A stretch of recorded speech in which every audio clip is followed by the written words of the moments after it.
तिही WCD department लतारे कुछ ICDS project से खन मिटन रैली आ मिटन अवेयरनेस प्रोग्राम बाड़ती अकाना आ नोआ अवेयरनेस प्रोग्राम आ नोआ रैली दो विशेष कायते कम्बेटिंग ह्यूमन ट्रैफिकिंग आ विच हंटिंग मिता में ओकाटा बारहे दिसम को चालोने को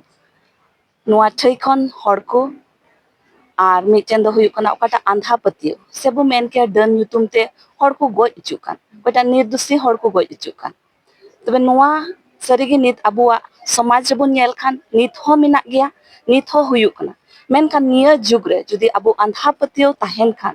सरीगे आंधा पतियो सेते अबुआ समाज दो तिसो बांग लाहा से बांग चलात तबुना आ डन दो बु मेन के जे डन दो हरा मिटन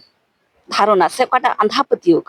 कारण मिटन हर दिन रे रुआ हासु कना मौज से रान रहेत बाय जमेत कना डॉक्टर ठे बाय चलात कना बाय चेकअपो कना और ओना साउते ओकाटा न्यूट्रिशन पुष्टिकर जमा बाय जमेते रुआ हासु रे पड़ा कना और बाय बुगी लेन रे उन रे दो होयतो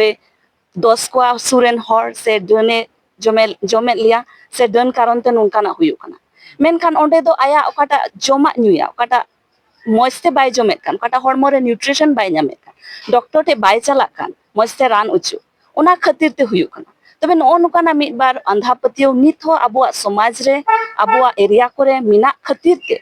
WCD डिपार्टमेंट दो खोजो कना जेमन जतो आतु रे जतो जायगा रे जेमन नोनकाना रैली और अवेयरनेस हुयु जेमन हर को तला खन आंधा पतियो ओचोगो आ नोआ ओकाटा नोआ ठई खन से मिमि जायगा खन हर ओका को चालोने को बारहे दिसम ते को चला कान और उनकाते अडे लेकाना बड़ी कमी करे को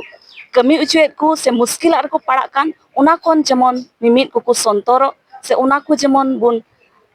थीर उचु दाड़िया से बुन चाबा उचु दाड़िया ओना खातिर ते नोआ रैली आर तिहिना नोआ अवेयरनेस मीटिंग दोले बारतिया।